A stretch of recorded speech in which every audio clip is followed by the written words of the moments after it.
நிலச்சரிவால் பாதிக்கப்பட்டு வயநாடு மாவட்டம் சூரல்மலையில் உள்ள முகாமில் தங்கியுள்ளவர்களை நேரில் சந்தித்து பிரதமர் நரேந்திர மோடி ஆறுதல் கூறி வருகிறார். இதுகுறித்த கூடுதல் விவரங்களை நம்முடைய செய்தியாளர் ரகுவரனிடம் கேட்கலாம். ரகுவரன், விவரங்களை பதிவு செய்யுங்கள். வயநாடு பகுதியில் நிலச்சரிவு ஏற்பட்ட பகுதிகளை மதியம் 12 மணியிலிருந்து பிரதமர் நரேந்திர மோடி ஆய்வு மேற்கொண்டிருக்கிறார். குறிப்பாக விமானப்படை ஹெலிகாப்டர் மூலமாக அந்த பகுதிகளை பார்வையிட்டவர். அதன் பிறகு நடந்து சென்று சூரல்மலை பகுதிகளில் பாதிக்கப்பட்ட பகுதிகளை பார்த்தார். குறிப்பாக பெர்லி பாலம், ராணுவத்தால் கட்டப்பட்ட பாலம் போன்ற பகுதிகள் எல்லாம் பார்வையிட்டவர்.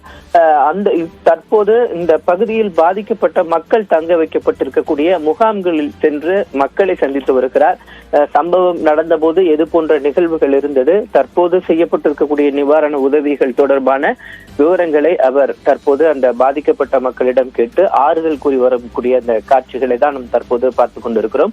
குறிப்பாக இதன் பிறகு மருத்துவமனையில் அனுமதிக்கப்பட்டிருப்பவர்களையும் 100கணக்கானோர் தற்போது உடல் பாகங்கள் எல்லாம் இழந்து ஒரு அவசர கதியில் அவர்களுக்கான சிகிச்சையானது தொடரப்பட்ட நிலையில் தற்போது அந்த சிகிச்சை பிரிவுகளில் சிகிச்சை பெறுவோர்களையும் அவர் நேரில் சென்று பார்வையிட இருக்கிறார். அதன் பிறகு அதிகாரிகளுடன் ஒரு ஆய்வு கூட்டத்திலையும் அவர் பங்கேற்க இருக்கிறார். அபிநயா, வயநாடு முகாமில் தங்கியுள்ளவர்களை நேரில் சந்தித்த பிரதமர் நரேந்திர மோடி அவருடைய குறைகளை கேட்டு ஆறுதல் கூறக்கூடிய காட்சிகளை பார்க்கிறோம். இது சார்ந்த கூடுதல் விவரங்களுக்கு நன்றி ரகுவரன்.